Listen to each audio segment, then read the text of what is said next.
Hello বন্ধুরা, ঐশিস fashion ব্লগে সবাইকে স্বাগত। চলে এলাম আজকে একটি রিকোয়েস্টেড ভিডিও নিয়ে। কয়েকজন দিদিভাই কমেন্ট করেছে যে পয়েন্টের মাপ কি, পয়েন্টের মাপ কোথা থেকে নিতে হয়, পয়েন্টের মাপ কিসের। তো পয়েন্টের মাপ নিয়ে অনেকেরই সমস্যা আছে। তো ভিডিওটি একদম তাদের জন্য যারা নতুন ব্লাউজ শিখতে চাইছেন বা যারা ব্লাউজ কাটিং করছেন, পয়েন্টের মাপ বা ব্লাউজের মাপ নিয়ে সমস্যা আছে। আজ আমি পুরোটাই দেখাবো। একটা ব্লাউজ তৈরি করতে গেলে কী কী মাপের প্রয়োজন আর সঠিক পদ্ধতিতে কিভাবে মাপ নিতে হয় আজকে আমি দেখাবো। তো স্কিপ না করে পুরো ভিডিওটা দেখতে থাকো, খুব সহজেই শিখে যাবে ব্লাউজের মাপ সঠিক পদ্ধতিতে কিভাবে নিতে হয়। তো চলুন তাহলে দেখে নিই। তো প্রথমে নিতে হবে ঝুল বা লম্বার মাপ। তো এখানে কাস্টমার নেই, আমি আমার নিজের উপরে মাপ নিয়ে দেখাচ্ছি। তোমরা যখন কাস্টমারের মাপ নেবে সেম এইভাবেই কিন্তু মাপগুলো নিয়ে নেবে।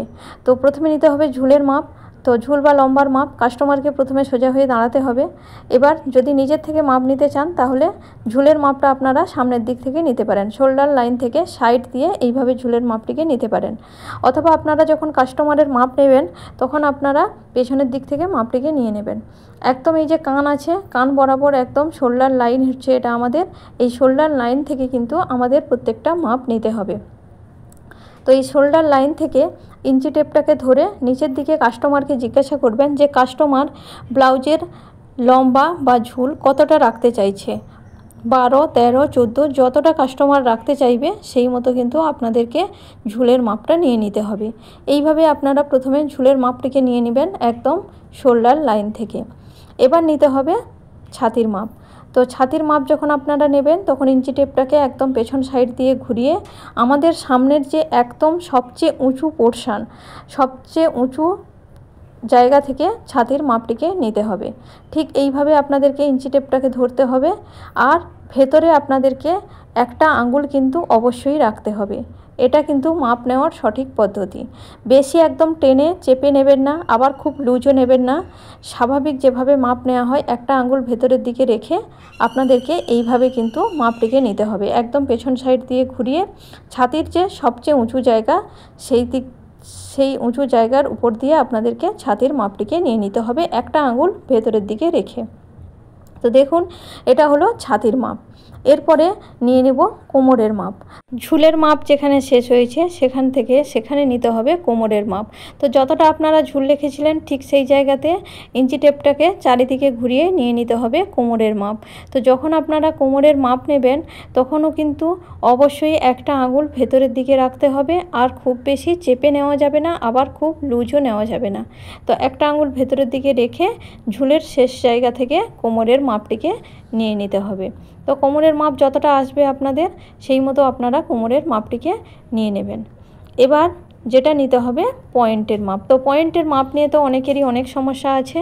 তো দেখো পয়েন্টের মাপ কোথা থেকে কিভাবে নিতে হয় আমি আবারও দেখাচ্ছি। এই যে কান বরাবর শোল্ডার লাইন আছে, কান বরাবর একদম সোজা, এটা হচ্ছে আমাদের শোল্ডার লাইন। এই শোল্ডার লাইন থেকে নিতে হবে আমাদের পয়েন্টের মাপ।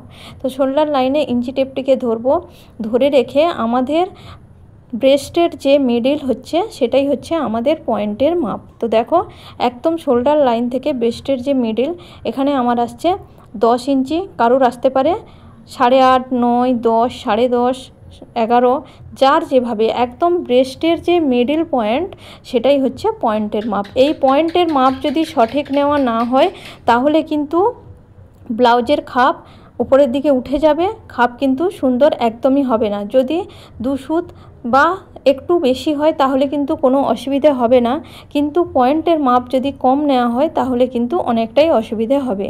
তাই একদম শোল্ডার লাইন থেকে ছাতির মিডল পয়েন্ট পর্যন্ত পয়েন্টের মাপটিকে নিয়ে নেবেন। এবার নেব পুটের মাপ। তো পুটের মাপটিকে দেখুন, আমাদের এই যে হাত আর কাঁধের যে জয়েন্ট আছে, এই কাঁধের যে জয়েন্ট থেকে একদিকের জয়েন্ট থেকে আর একদিকের জয়েন্ট পর্যন্ত হচ্ছে আমাদের পুটের মাপ।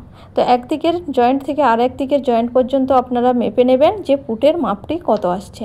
যার যত আসবে 12, 13, 14 সেভাবে কিন্তু আপনাদেরকে নিয়ে নিতে হবে পুটের মাপ। এবার নেব আর্মহোল বা মোহরার মাপ। তো এই যে আর্মহোল বা মোহরার মাপটি এইভাবে ইঞ্চি টেপটাকে চারিদিকে রাউন্ড করে ঘুরিয়ে নিতে হবে। ঘুরিয়ে একটা আঙ্গুল ভেতরের দিকে রেখে আপনাদেরকে কিন্তু মোহরার মাপটিকে নিতে হবে। ঠিক এইভাবে ইঞ্চি টেপটাকে ঘুরিয়ে আপনারা মোহরার মাপটিকে নিয়ে নেবেন। যতটা মাপ আসবে ওই মাপটাই হচ্ছে আর্মহোল বা মোহরার মাপ। তো দেখো এইভাবে মাপটিকে আর হাতটিকে কাস্টমারকে একটু সোজা করে রাখতে হবে, রেখে এইভাবে কিন্তু মোহরার মাপটিকে আপনারা নিয়ে নেবেন। হয়ে গেল এটা মোহরার মাপ নেওয়া। এবার নেব হাতের ঝুলের মাপ। তো হাতার ঝুল কাস্টমারকে আপনারা জিজ্ঞাসা করবেন যে কাস্টমার শর্ট হাতা চাইছে না গ্লাস হাতা চাইছে না 3/4 হাতা চাইছে না ফুল হাতা চাইছে। প্রথমে কাস্টমারকে সেই মতো করে আপনাদেরকে জানতে হবে যে কাস্টমার কী হাতা তৈরি করতে চাইছে। এই যে আমাদের কাঁধ আর হাতের যে জয়েন্ট আছে সেই জয়েন্ট থেকে কিন্তু হাতার ঝুলের মাপটিকে নিতে হবে। কাস্টমার যদি শর্ট হাতা করতে চাইছে তাহলে শর্ট হাতা, আর গ্লাস হাতা করতে চাইলে গ্লাস হাতা। যতদূর কাস্টমার যেই হাতা করতে চাইবে সেই পর্যন্ত প্রথমে ঝুলের মাপটিকে নিয়ে সেই জায়গাটাতে একদম রাউন্ডের মাপটিকে নিয়ে নিতে হবে। শর্ট হাতা করতে চাইলে এইভাবে রাউন্ডের মাপটিকে সেখানে নিতে হবে, যেখানে হাতার ঝুল শেষ হবে সেখানেই রাউন্ডের মাপটা মানে মুহুরির মাপটিকে আপনাদেরকে নিয়ে নিতে হবে।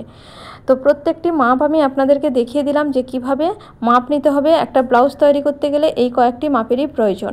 তো আপনাদের যদি কোথাও কোনো অসুবিধা থাকে আমাকে অবশ্যই কমেন্ট করে জানাবেন। ভিডিওটি ভালো লাগলে লাইক করবেন, আর সাবস্ক্রাইব করা না থাকলে সাবস্ক্রাইব করে দেবেন। আজকের মতো টাটা।